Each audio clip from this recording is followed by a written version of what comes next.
नमस्ते everyone, good morning, good afternoon और good evening. चलो, मैंने आपको प्रीवियस लेक्चर में एक्सप्लेन किया कि भाई हमारा income from business and profession वाला जो लेसन है, इसमें आप एग्जैक्टली सीखोगे क्या क्या लॉजिक ट्रिक यूज करना है to calculate the taxable income from business, है ना।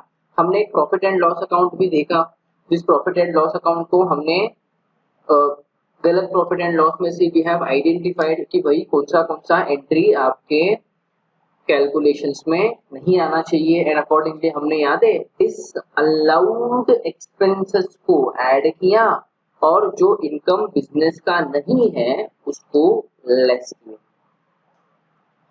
ये तो मैंने आपको सिर्फ लॉजिक बताया था प्रीवियस वीडियो लेक्चर्स में। यहाँ पे मैं आपको कुछ एंट्रीज भी दिखा के दूंगा या डिस्कस करके दूंगा जो यूजुअली डिसअलाउड एक्सपेंसेस के लिस्ट में आता है।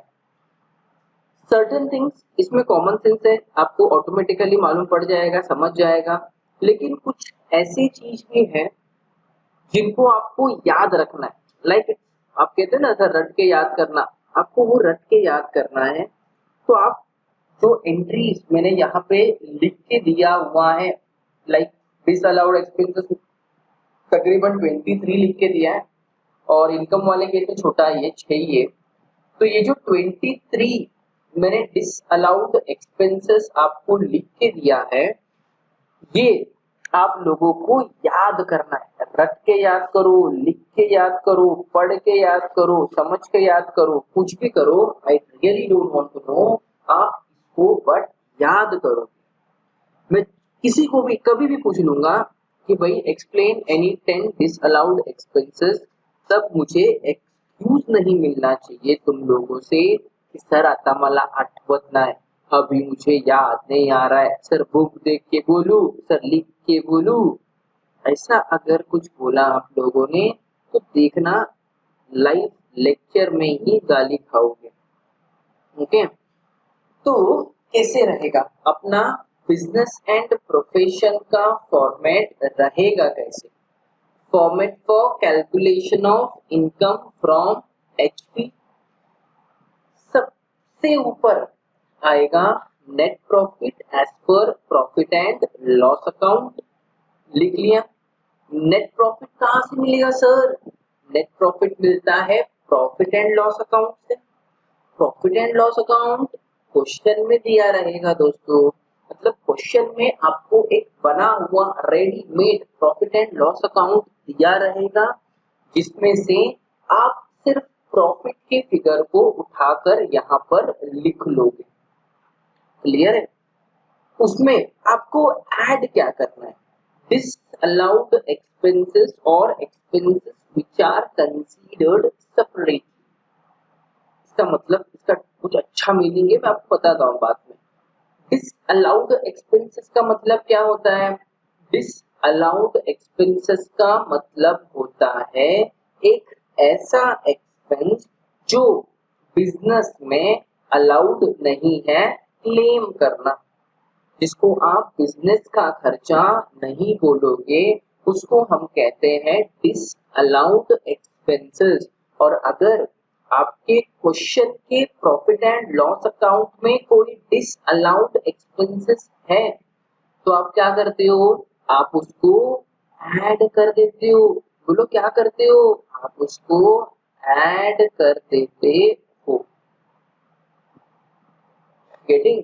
expenses which are not allowed in the business as per income tax will be added back to the profit for the year। English में बताया, मतलब वही है। तो डिसअलाउड एक्सपेंसेस में क्या क्या आता है, क्या क्या आ सकता है, एडजस्टमेंट्स, उन सारा एंट्री मैंने यहाँ पे कर दिया। अगर ये पूरा एंट्री आप लोगों ने याद कर दिया तो 90 to 95% ऑफ द एडजस्टमेंट आपको आ गया, समझो। 90 to 95% ऑफ द एडजस्टमेंट्स आपको आ गया, समझो। क्योंकि मेजर एंट्री यहाँ पे जो मैंने आपको लिख के दिया है उसी में से आता है। ये टेक्स्ट बुक में होगा फॉर्मेट नहीं होगा आई डोंट नो, लेकिन ये मैंने अपने रिसर्च पे स्टूडेंट्स को समझ आए तो अपना एक पर्सनल नोट प्रिपेयर किया है जो मैं आपको अवेलेबल कर रहा हूँ। तो इसका ज्यादा से ज्यादा यूज करना ये मेरा आपसे हम्बल रिक्वेस्ट रहेगा। ओके, तो पहले हम क्या लिखेंगे सर, प्रॉफिट लिखेंगे। ठीक है, अच्छी बात है। कहाँ से? क्वेश्चन में दिए गए profit and loss. Balance sheet भी देंगे क्या? नहीं देंगे, हाँ सिर्फ प्रॉफिट एंड लॉस देंगे, बैलेंस शीट का यहाँ पे काम नहीं है। डिसअलाउड एक्सपेंसेस में क्या क्या आ सकता है सर? एक तो ड्राइंग्स क्यों? ड्राइंग्स पर्सनल नेचर का रहता है सर। अगर पर्सनल नेचर का खर्चा आपने प्रॉफिट एंड लॉस में मारा तो गलत किया, तो आपका ड्राइंग्स क्या हो जाएगा? ऐड हो जाएगा, डिसअलाउ हो जाएगा। सही बात है ना? आपने खुद ने तो कहा था प्रीवियस जो सम हमने देखा डेस्टार कंसल्टेंसी का जो प्रॉफिट एंड लॉस अकाउंट देखा, उसमें जो मैंने ड्राइंग्स का अमाउंट लिखा था वो आप ही लोगों ने तो बोला कि सर नहीं आएगा, ये कैंसिल करो, क्यों लिखते हो? तो याद है मैंने उसको ऐड किया था, मुझे तो अमाउंट भी याद है, अमाउंट 25,000 रुपीज था। Then LIC paid for personal expenses, इसको आप एक्सपेंसेस कह सकते हो या फिर इसको इन्वेस्टमेंट भी कह सकते हो, क्योंकि LIC is a investment, it's not a expense, it's a investment. तो जो भी है तो पर्सनल ना, बिजनेस का थोड़ी है। लाइफ इंश्योरेंस इंसान आदमी खुद का निकालता है ना, तो वो क्या हुआ? पर्सनल हुआ। अगर तुमने उसको प्रॉफिट एंड लॉस अकाउंट में लिखा तो गलत है, क्या करना पड़ेगा? ऐड करना पड़ेगा। Getting? Then bad debts reserve or RDD, that is reserve for doubtful debt। यहाँ पे आपको एक चीज याद रखने लायक है, समझने लायक है, क्या है वो? बैड डेब्ट रिजर्व का मतलब या फिर RDD that is reserve for doubtful डेब्ट का मतलब होता क्या है? देखो, रिजर्व क्रिएट करना मतलब क्या होता है? आपका डेटर आपको पैसा नहीं देगा ये सोच के आपने प्रोविजन क्रिएट किया अपने बुक्स ऑफ अकाउंट में। वापस बोलूं, आपका डेटर आपको पैसा नहीं देगा ये सोच के आपने बुक्स ऑफ अकाउंट में एंट्री मारा कि शायद ये पैसा मुझे नहीं मिलेगा, तो इसको मैं बैड डेब्ट एज्यूम कर लेता हूँ। रिजर्व क्रिएट करना मतलब एज्यूम कर लेना कि ये बैड डेब्ट होगा ही नहीं, सॉरी ये बैड डेब्ट हो सकता है। तो इनकम टैक्स क्या कहता है? इनकम टैक्स रूल्स में कहा गया है कि अगर आपने कोई चीजों का रिजर्व क्रिएट किया या फिर प्रोविजन क्रिएट किया तो वो डिसअलाउड हो जाएगा income from business and profession के कैलकुलेशन में। तो अगर आपके क्वेश्चन में प्रॉफिट एंड लॉस अकाउंट में आपको कहीं पर भी बैड डेब्ट्स रिजर्व दिखा तो आप उसको प्रॉफिट में क्या करोगे? ऐड कर दोगे। सर अगर सिर्फ बैड डेब्ट्स दिखा तो? सिर्फ बैड डेब्ट मतलब एक्चुअल बैड डेब्ट था, सिर्फ बैड डेब्ट दिखा आपको तो उसका नो इफेक्ट, कुछ नहीं करने का।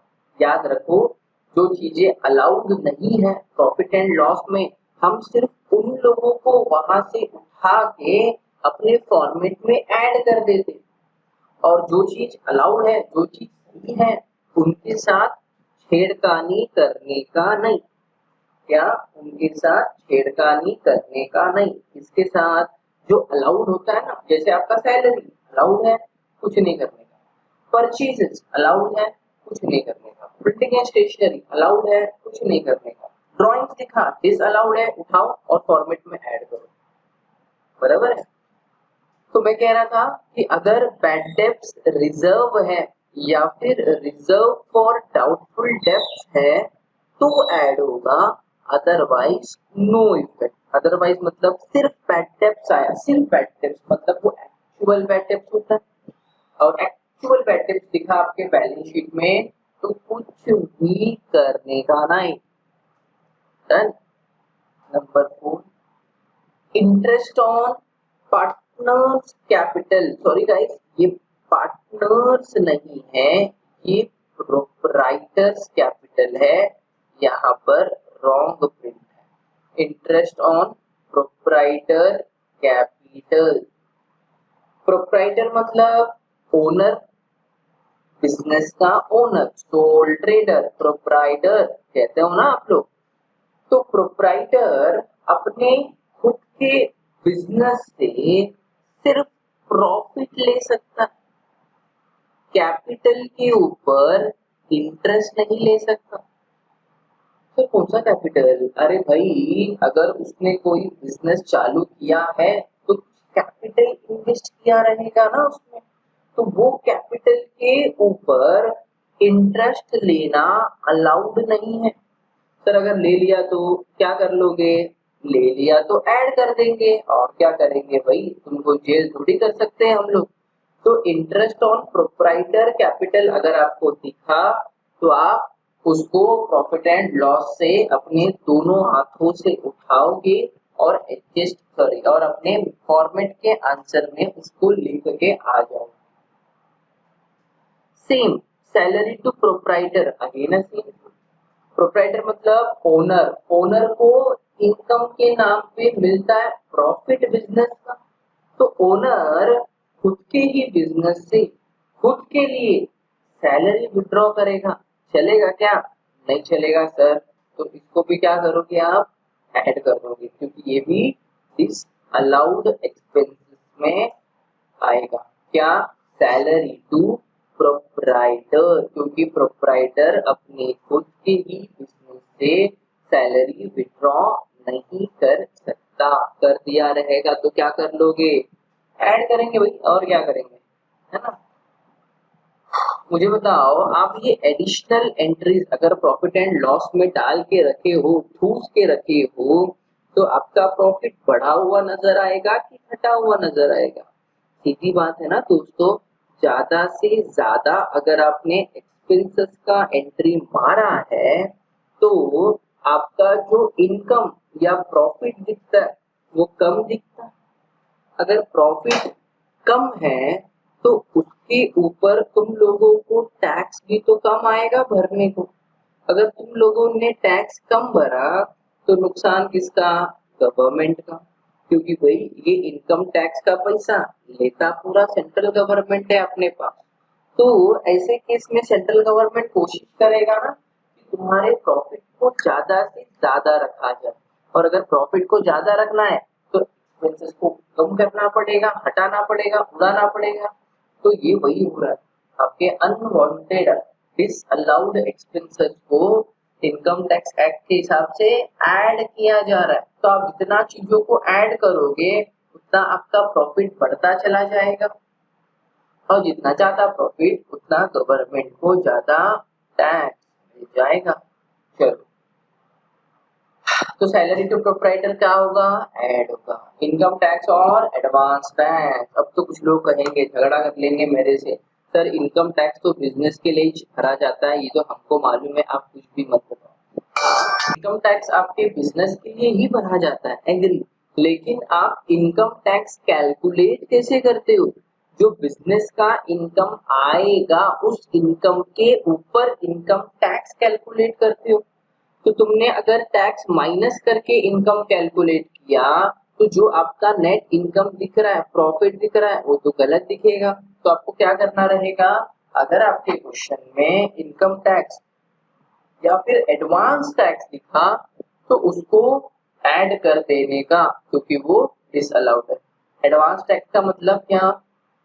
जिनका टैक्स का लायबिलिटी एक साल में 10,000 रुपए से ज्यादा है उनसे गवर्नमेंट एडवांस में टैक्स वसूलती है, उसी को एडवांस टैक्स कहा जाता है।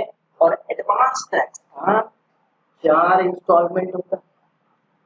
जून के एक तो होता है जून में, दूसरा होता है आपका सितंबर में, तीसरा होता है दिसंबर में, चौथा होता है मार्च में। ये क्या था? इंस्टॉलमेंट था लोन का। आगे देखें,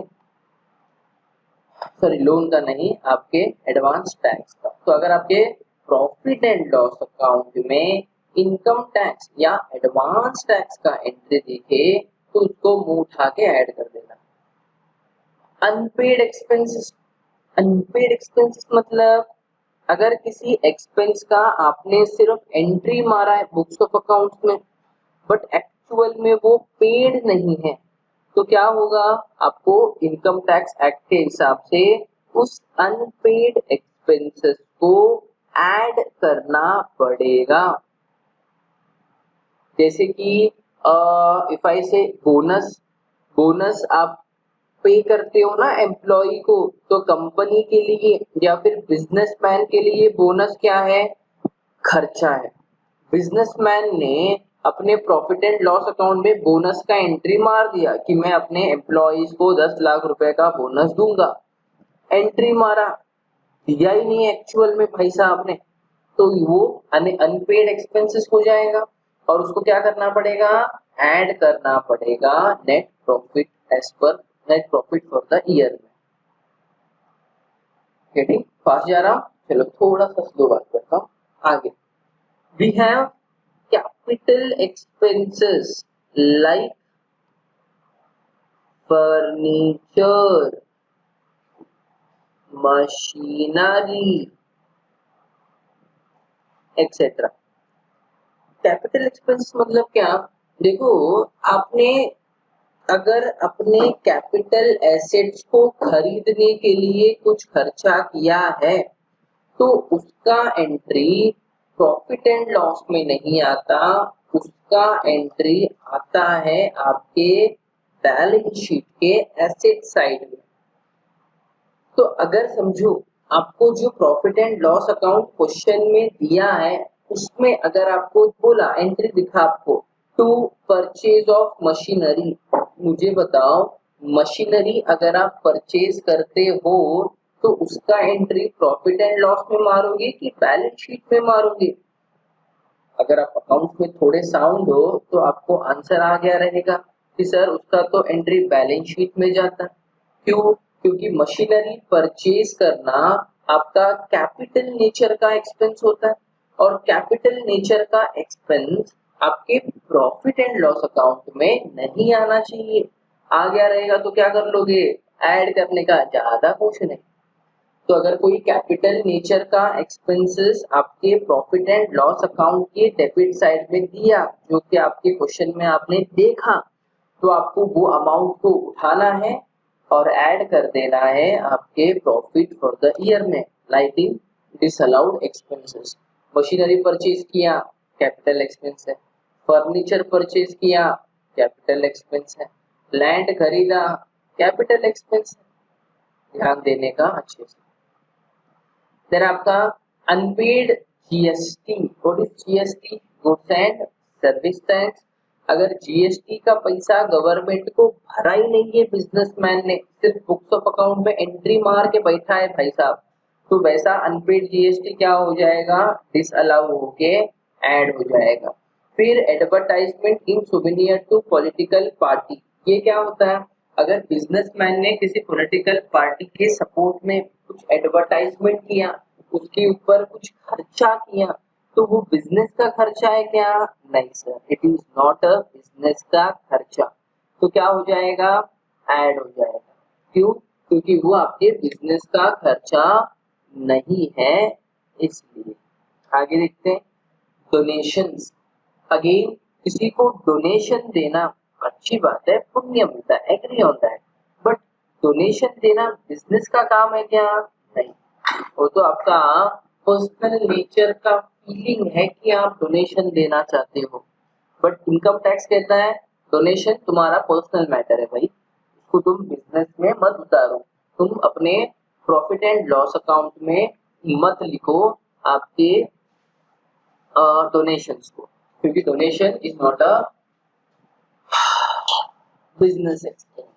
तो अगर सब जो लिख दिया रहेगा प्रॉफिट एंड लॉस अकाउंट में डोनेशन पे लिख के दिया है आपको, तो आप क्या करोगे, डिसअलाउ करोगे कैसे डिसअलाउ करोगे, उसको प्रॉफिट एंड लॉस से निकाल के मेन फॉर्मेट में, ये वाले फॉर्मेट में ऐड कर दो। फिर पर्सनल मेडिकल एक्सपेंस ऐड होने का लॉजिक है, डिसअलाउ होने का लॉजिक है ना, क्योंकि पर्सनल है, खत्म हो गया। फिर फैमिली प्लानिंग एक्सपेंडिचर, ये भी पर्सनल है। भाई फैमिली प्लानिंग एक्सपेंडिचर है तो उसको बिजनेस में क्या काम, हटाओ, ऐड करो, खत्म करो।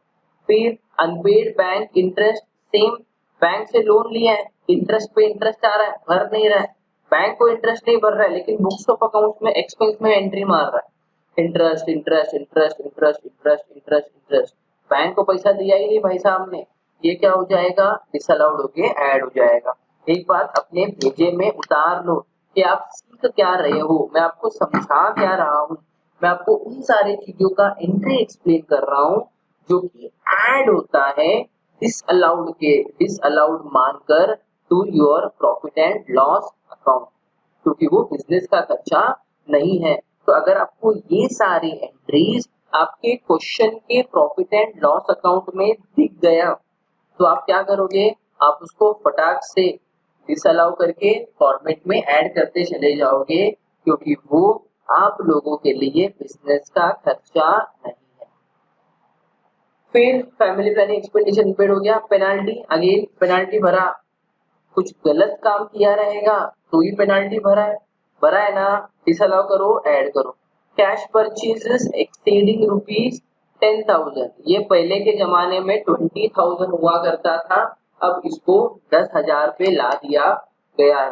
तो ये होता क्या है सवाल, कि कैश परचेजेस एक्सीडिंग रुपीज 10,000 का मतलब क्या होता है। इनकम टैक्स डिपार्टमेंट कहता है कि आप किसी सिंगल पर्सन को एक दिन में 10,000 रुपए से ज्यादा अमाउंट का कैश नहीं पे कर सकते।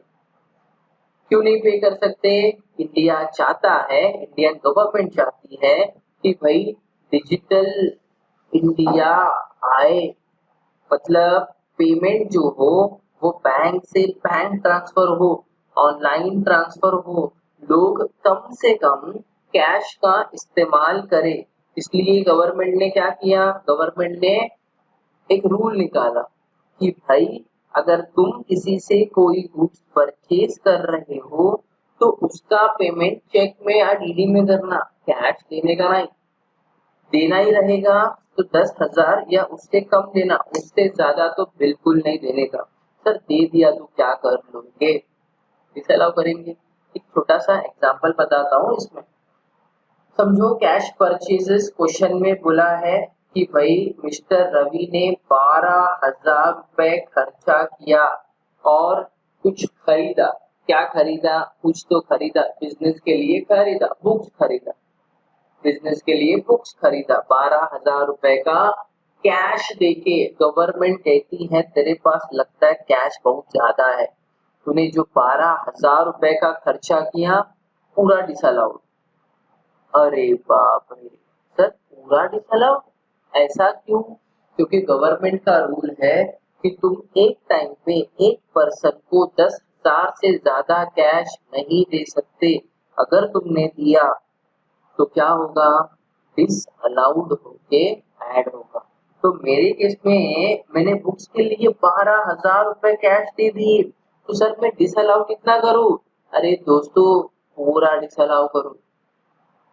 आप ये नहीं कहोगे कि सर 10,000 तक तो अलाउड है ना, ठीक है 2,000 डिसअलाउ करता हूँ, नहीं, बिल्कुल नहीं।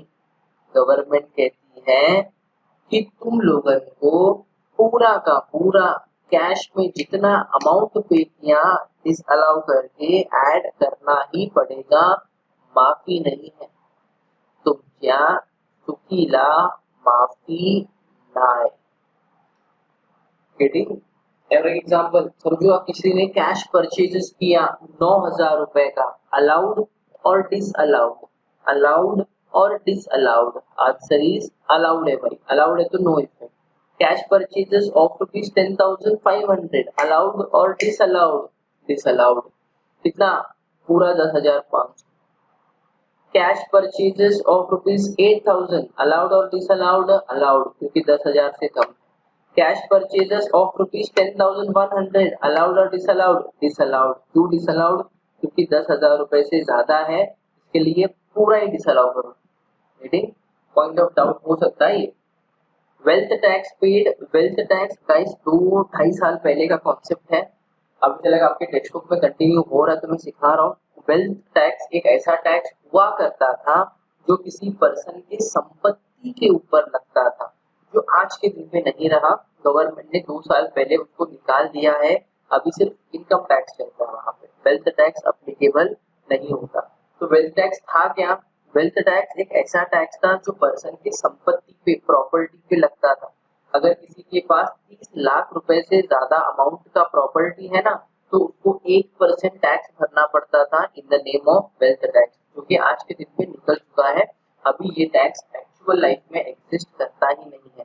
तो वेल्थ टैक्स अगर होता तो क्या होता, आपको डिसअलाउ करना पड़ता। क्यों डिसअलाउ करते? क्योंकि वेल्थ संपत्ति पे भरा जा रहा है, संपत्ति किसका है? पर्सनल इंसान का रहेगा, तो बिजनेस में क्यों दिखाना? दिखाए गलती से, ऐड कर देना चुपचाप। आगे वेल्थ टैक्स पेड हो गया। लॉटरी टिकट, बिजनेस में प्रॉफिट एंड लॉस अकाउंट में लॉटरी टिकट का एंट्री मारना अलाउड है क्या? नहीं अलाउड है सर, बंद करो, आगे बढ़ो। Interest paid outside India without deducting tax, without, देखो अगर आप किसी को इंटरेस्ट पे करते हो, इंटरेस्ट पे करते हो, और वो भी एक ऐसे इंसान को जो इंडिया के बाहर रहता है, मतलब फॉरिनर है, उसको आपने इंटरेस्ट एक्सपेंस इंटरेस्ट दे दिया और उसके ऊपर टैक्स काटा ही नहीं और गवर्नमेंट को पता चलेगा, तो गवर्नमेंट ने कहा दोस्तों एक काम करो, इसको ऐड कर दो, डिसअलाउ करके, तुम्हारी गलती है। कंट्रीब्यूशन टू साइंटिफिक रिसर्च, अगर आपने किसी को साइंटिफिक रिसर्च के लिए पैसा दिया तो वो डिसअलाउड होके ऐड होगा, और माइनस भी होगा। अलाउड भी होता है, पहला डिसअलाउ होके ऐड होगा, फिर अलाउ होके माइनस होगा। अमाउंट समटाइम 200% तक मिलता है। समझो आपने 100 रुपया खर्चा किया साइंटिफिक रिसर्च के ऊपर, आपने 100 रुपया दिया, तो आप पहले क्या करोगे, उसको डिसअलाउड करोगे, लेकिन बाद में जो आप नीचे लेस करोगे ना, तो 100 रुपया लेस नहीं करोगे, 200 रुपया लेस करोगे, क्योंकि उसके ऊपर जो पर्टिकुलर डिडक्शन अलाउड है वो 200% का है। फिर depreciation as per companies act, अब तो कुछ लोगों का आंख चकाचौंध हो गया रहेगा। सर डेप्रिसिएशन तो बिजनेस का ही खर्चा है, इसके ऊपर मैं आपके साथ लड़के कोर्ट जा सकती हूँ, जंग कर सकती हूँ, करना है क्या बोलिए? नहीं दोस्तों, मैं तुम्हारे साथ झगड़ा बिल्कुल नहीं करना चाहता। डेप्रिसिएशन यहाँ पे देखो बोला है, कंपनीज एक्ट के हिसाब से जो भी डेप्रिसिएशन का अमाउंट आपके प्रॉफिट एंड लॉस में है, उसको पहले ऐड कर डालने का, और जो इनकम टैक्स के हिसाब से डेप्रिसिएशन आता है उसको लेस करने का। अब आप पूछोगे सर इनकम टैक्स वाला डेप्रिसिएशन कहाँ मिलेगा? क्वेश्चन में मिलेगा, फिक्र नहीं करने का, अभी तो मैं खाली थियरी बता रहा हूँ, सब बताऊंगा ना तो एकदम मक्खन लगेगा, समझ जाएगा आपको। Unpaid provident fund, provident fund का पैसा अगर आपने भरा नहीं गवर्नमेंट को, अनपेड है, याद है ऊपर अनपेड बोनस का बात किया था, वैसा ही अनपेड जीएसटी का बात किया था, वैसा ही सिर्फ बुक्स ऑफ अकाउंट्स में एंट्री मार के रखा है, एक्चुअल में गवर्नमेंट को पैसा भरा ही नहीं, क्या हो जाएगा? ऐड हो जाएगा। ब्राइब मतलब घूस देना गलत है, ऐड हो जाएगा। That's it। और भी कुछ एंट्री आ सकता है गाइस, इसलिए मैंने ये स्पेस खाली छोड़ा हुआ है 4-5 लाइन, अगर कुछ नया एंट्री क्वेश्चन करते टाइम मिला तो मैं यहाँ पे लिख दूंगा।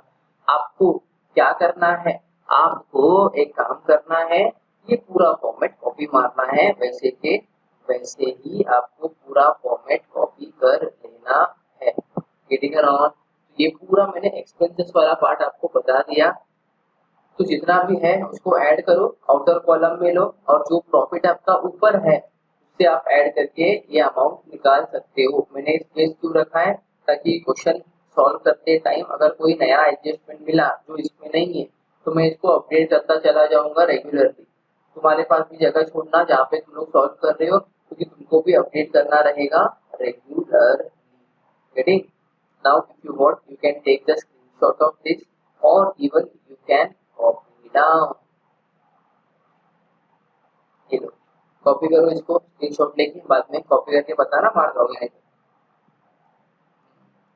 ठीक है, हाँ ओके गाइस, अभी हम इनकम क्या क्या लेस होगा बिजनेस का इनकम कैलकुलेट करते टाइम, वो भी देख लेते लगे हाथ।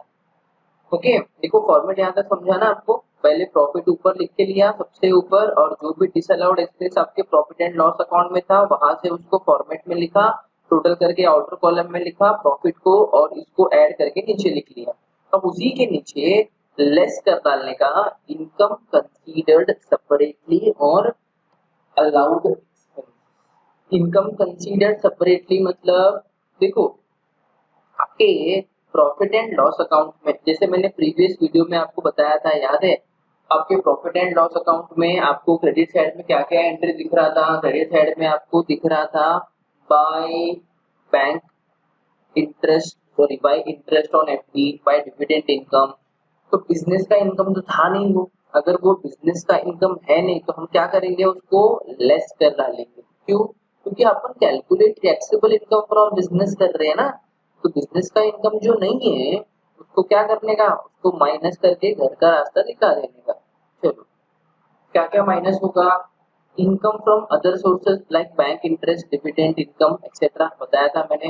जो भी बिजनेस का इनकम नहीं है, जो भी बिजनेस का इनकम नहीं है उसको माइनस करने का। मैंने सिर्फ ऊपर ऊपर से लिख के रखा है यहाँ, एक्चुअल में इसके अलावा भी आपको कुछ मिल सकता है, बट स्टिल। दूसरा, इनकम फ्रॉम हाउस प्रॉपर्टी। समझो वो आपके प्रॉफिट एंड लॉस अकाउंट में हाउस प्रॉपर्टी का इनकम लिख दिया, bye rent received from house property. Business का है क्या वो? सर नहीं है। तो क्यों लिखा?